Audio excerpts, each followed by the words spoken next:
Les garçons, placez-vous. Les filles, arrêtez de papoter là.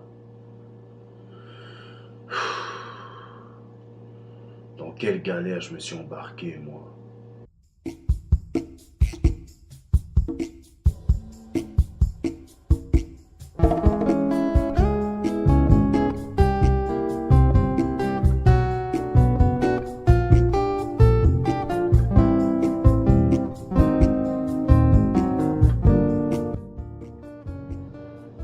Hey les bros et les chicas, c'est Lauri, j'espère que vous allez bien et bienvenue à vous tous dans Parlons Ori, la chronique dédiée au Ori Tahiti. Lorsqu'un artiste s'engage dans un groupe, c'est qu'il est avant tout motivé et sérieux. Donc on peut attendre de sa part de la rigueur et de la discipline. Oui, mais non, nous sommes à Tahiti, ne l'oublions pas. C'est assez paradoxal comme situation. La plupart des éléments qui rejoignent les groupes le font de leur plein gré.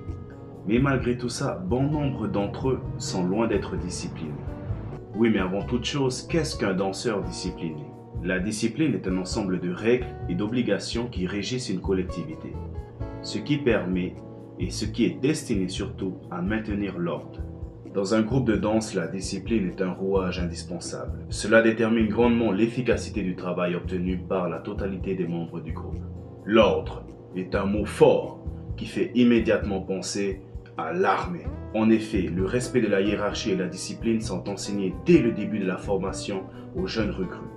Et les résultats sont là. Plus tard, ce sont des soldats dociles, respectueux et obéissants qui prennent les armes.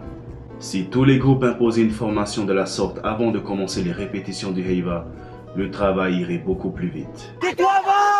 Tellement t'as plus sur la tête que ton casque qui va marcher à ras du sol! Mais c'est fou! Hey! Hey! Oh! Ta gueule! Qu'est-ce que tu fais? Qui tient pour parler comme ça là? Ça va? Regarde tes camarades! Mais oui! Regarde tes camarades! Comment je suis? Tais-toi! Je suis pareil! Va là-bas! Passe par là! On coupe pas les faisceaux! Tu passes par le côté! Enlevez tous les sangles! Fermez ton problème! Ils sont en train de m'arroser et tout, me bousculer tout le temps, j'arrive pas à suivre, j'ai la tête qui tourne et Regarde-moi, je suis rasé moi aussi. Arrête-vous là! Vous m'arrosez, vous faites ça dans les flaques d'eau! Oh ouais, tu te calmes! Un groupe doté d'un minimum de discipline fournira un travail de qualité et proche de l'irréprochable sur la scène de Toata. Effectivement, durant les répétitions, les responsables auront plus de facilité à faire avancer les choses et surtout, ils n'auront pas à jouer le rôle de la police. C'est un gain de temps et d'énergie considérable. Un groupe connu pour sa discipline est bien Tahiti Ora, mené par une main de maître par Tumata Robinson.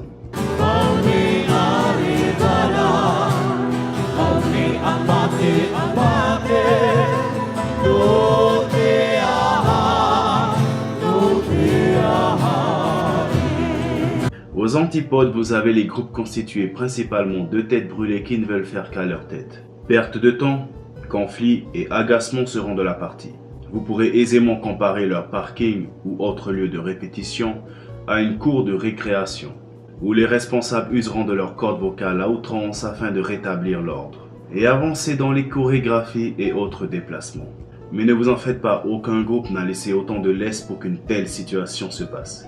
Les artistes locaux ont la réputation d'être indisciplinés, et les chefs de groupe sont les premiers à s'en rendre compte. C'est pourquoi lorsque les chefs, les médaillés d'or du conservatoire ou encore des meilleurs danseurs partent à l'étranger pour des workshops, notamment dans des pays comme les USA ou le Japon, il y a une chose qui les marque lorsqu'ils travaillent là-bas. C'est la discipline dont font preuve les artistes étrangers. Ces derniers sont sérieux et attentifs lorsque les maîtres sont à l'œuvre. Certains pointent du doigt la motivation de l'argent. En effet, lorsqu'un étranger veut participer à un workshop d'une de ses stars favorites du Ori Tahiti, il se doit de passer à la caisse. Alors qu'à Tahiti, la gratuité est de mise et met un frein à la discipline. Ce n'est qu'une excuse parmi tant d'autres. Cela vient plus d'une mentalité, d'un état d'esprit ou encore d'un style de vie imposé par une société dans laquelle on vit. Prenez les Japonais qui sont des maîtres de l'honneur et de la discipline, ainsi que des citoyens exemplaires. C'est vrai, au Japon, finalement, ce qui est extrêmement dépaysant aussi, c'est ce côté extrêmement ordonné. Les Japonais sont très très bien éduqués, il n'y a personne qui va essayer de te gruger, personne ne va jamais te passer devant dans une file, ne serait-ce qu'au métro, ce qui m'avait étonné la première fois, moi qui avais l'habitude des métros parisiens où tout le monde rentre en bourrant dans les portes, c'était que quand les métros arrivent, personne ne double. Tu as des petites lignes qui sont peintes sur le sol, les gens rentrent un par un, les gens d'abord sortent, puis ensuite les gens rentrent un par un, et c'est vraiment très très bien ordonné pour le coup. Ils sont extrêmement disciplinés. La discipline n'est pas une fatalité, tout artiste peut travailler sur soi pour l'avoir émergé en soi. Il est vrai qu'après une longue journée de travail, il est bien bon de retrouver ses compagnons de danse afin de relâcher la pression en leur compagnie. Mais il faut le faire au bon moment et savoir se ressaisir au bon moment, pour ne pas piétiner sur les efforts que les autres fournissent pour rester concentrés. Et puis il y a beaucoup d'éléments disciplinés dans les groupes. Tahiti n'est pas non plus condamné. Et comme le disait Jean-Louis Murat, être artiste c'est une affaire de vocation et de discipline. Une discipline de faire. C'est du travail, du travail, du travail et encore du travail.